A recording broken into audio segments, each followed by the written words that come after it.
Now, it's important to recognize that for it to really matter, it doesn't have to be Google, right? You don't have to dream of being Sergey and Larry or Mark Zuckerberg. It doesn't have to be that big to give you a great, challenging career opportunity, to give you a wonderful life experience, to be in charge of your own destiny, your own life, and to do something important. There is a young entrepreneur in Lahore, Pakistan, right, where they're shooting in the streets every day. There's horrible poverty. He is not making a lot of money, but he is doing the world a great service. You all have heard, I'm sure, of Uber. He has built Uber for rickshaws. Rickshaw drivers live at the bottom of the poverty level. They can barely see the poverty line from the front of their rickshaw. And he has 750 rickshaw drivers getting orders and, dispatched and bidding for rides, not on smartphones, because those people are so poor they can't afford smartphones, on the simplest dumb phones you can find. And for the 300 of those 750 rickshaws that have been working with Uber for rickshaws for a year or more, they have doubled their annual income. This young entrepreneur will make nice money someday. It'll probably take him another year or two, but he felt it was more important to do something important. And Lord, he is doing just that. So, do you want to build Google? Or do you want to be challenged and happy and satisfied? You can make a wonderful living building a terrific $1 or $2 million US business. You can make a spectacular living and profit building a $5 or $10 million business. So think carefully about what you're trying to do before you get started. Now, the old rule that Steve Blank sort of flushed down the toilet was that the way you start is you spend 3 or 4 months of your life writing one of these documents, a business plan. It's usually about 50 pages. At the back, there are 5 spreadsheets I'll talk about in a minute. And those 50 pages are all beautifully formatted with perfect, margins and subheads and graphics and charts, and all the arrows are going like this. But the problem with those documents is there isn't a single fact between the covers. It's all, we think the customers are going to do this, or we're sure we're going to sell this many, or we know we're going to have 6 salespeople next summer. It's all fairy tales. How can you possibly know any of that when you don't have a business, you have no experience in that particular market segment, you have not talked to a single customer? It's all fairy tales, right?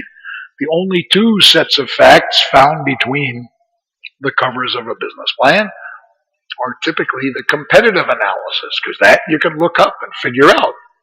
And usually about 25% of the biographies of the founders are facts. The rest are, a little creative, a little overblown, a little whatever, right? And then you get to the back of these business plans, and there's 5 spreadsheets, almost always 5. First 5 years of month-by-month performance. How could anybody possibly know, if you're starting a business now, what your revenue is going to be in April 2015 or 16 or 17 or 18? You can't know. So you make it up. And almost every one of these sets of spreadsheets has in column 13 of spreadsheet 5, the top right-hand number is somewhere in the vicinity of 100 million US dollars, and the bottom right-hand number is somewhere in the vicinity of 10 or 15 million dollars. Right? That's year 5 annual sales and profit total. 100 million sales, 15 million profit. How do they all come out exactly the same? But is there like a secret button or an Easter egg in Excel that lets you do this? Whatever number you put in for January of year 1 comes out to 100 million at the end? No, it's there because that's what an investor needs to see. A Series A venture investor needs to see that number in order to write you a check. So they all come out exactly that way, even though they're all just fairy tales. And that is what customer development treats as its total enemy. We are actually on a crusade to move the university teaching of business plan writing to the department in the university where it really belongs. Not in the business school or the business department, but to the English department in the fiction subcategory, because you're really just writing fairy tales, right? Another term for fairy tales is the stuff that comes back out of the back of a male cow, right? It's just what it is. So why would you spend 3 months of your life writing this fairy tale instead of talking to the people who can turn those fairy tales and facts into facts by giving you money, which is usually a much better objective, right? And the best proof of this I saw was about a year into writing the book, where the government of Colombia in South America invited me down to train 30 teams of entrepreneurs in a government-sponsored program. And in 8 weeks, roughly the same time you would spend writing a business plan, those 30 entrepreneurs started a different way, did not write a business plan, and by the end of 8 weeks, 9 of the 30 had revenue from customers. In 8 weeks, from an idea to ka-ching, money in the bank. One had a $50,000 order. One had 306 paying customers and more orders yet to process. And we hope that if Steve Blank and I have achieved anything, we have given you a good partner or guide to the way you think about this in English or Russian, whichever is easier for you. And somewhere around 200,000 entrepreneurs all over the world have at least bought it and spent some time with it. When somebody says, "Oh, Mr. Dorf, I met you, I read your book," I kind of laugh, because this isn't a book you read. It's not a novel. It's not fun to read. The most clear sort of parallel I can see to the Startup Owner's Manual, if you ever bought a server or a sort of desktop computer, right? It comes with a 120-page manual.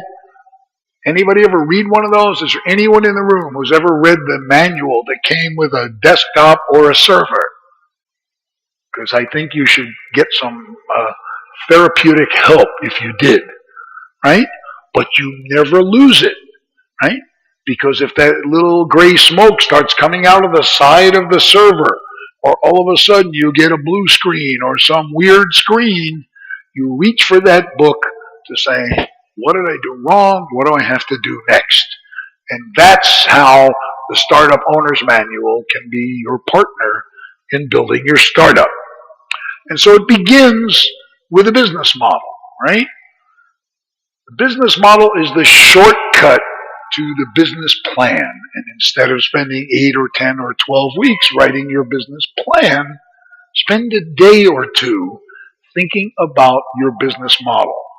Business model was a concept not developed by Steve Blank or Bob Dorf, but by a Swiss PhD named Alex Osterwalder. Osterwalder.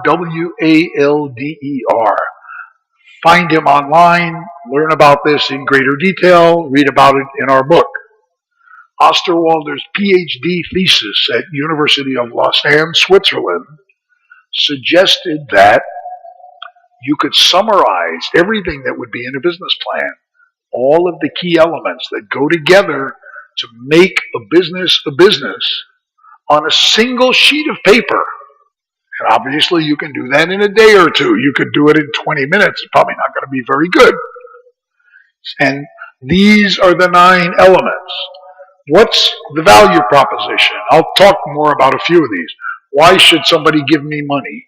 Who is that somebody as precisely and exactly as you can nail it down? channels? Where am I going to sell to them? How am I going to get them as customers? What are they going to pay me? Okay? What activities do I have to do? What do I need? Iron ore or silicon wafer or whatever? Do I need partners for selling or marketing? And how much is it going to cost? Right? You can think about all those things. By the way, if we have an email, where's Olga? We have an email attendee list. I'm glad to send you all those slides, so don't burn up your iPhones. Olga, do we have the attendees email lists? We do. So we will be glad to send you all of these slides. Everything we do is open source because why not, right? Help the world. So anyway, you sit down and you pencil out what you think goes into making your business a business. Now, worse anywhere than it is almost anywhere else I've been in the world is when a Russian engineer sees this box. He or she says to me, I am an honors MSU graduate, master's degree, certifications, awards, straight A's through master's degree. I know what the customer wants. I will build it. They will buy it. It is the biggest fairy tale on earth when it comes to startups. How could anybody be that smart? How could anybody say that they know that without talking to dozens or hundreds of customers, right? But you start with it, right? And let's just talk about a couple of the boxes. And I'm going to go into these in a little more detail after a while, so I'm going to go very quick right now. Value proposition. What problem am I solving? What need am I filling? Why should somebody give us money, right? Why should somebody give my company money? Sometimes they should give you page views or clicks, depending on whether you're a content site or a commerce site or social media site, right? But it's not just your product. It's your product compared to other products. Why should they give you the money instead of company A or B or C? And a bunch of other things we'll talk about a little later. Second, who is going to give me money? Not women between 18 and 24, but maybe it's women who between 18 and 24 who have more than 10,000 rubles a month to spend on cosmetics and looking beautiful, live in big cities and travel a lot and read lots of women's magazines, as specific and as precise as you can. Ideally, down to, can you figure out the 50 people who would be the most excited of all to buy your product or to hear that it exists, right? Obviously, if you sell to 50 customers, you don't have a business. But if you can't sell to 50 customers, how are you going to sell to 50,000 or 50 million? So start with the ones you believe are the very most excitable about your product, or figure out who they are, right? Here we have a 24-year-old male, city dweller, heavy social media user, and he's single. Okay, how many young ladies would like to meet him? Never mind. So I hope some of these jokes are funny. It's always harder with translators, but just once somewhere we'll get a good laugh. Please, promise me. And, not only who they are, but why are they going to buy it, right?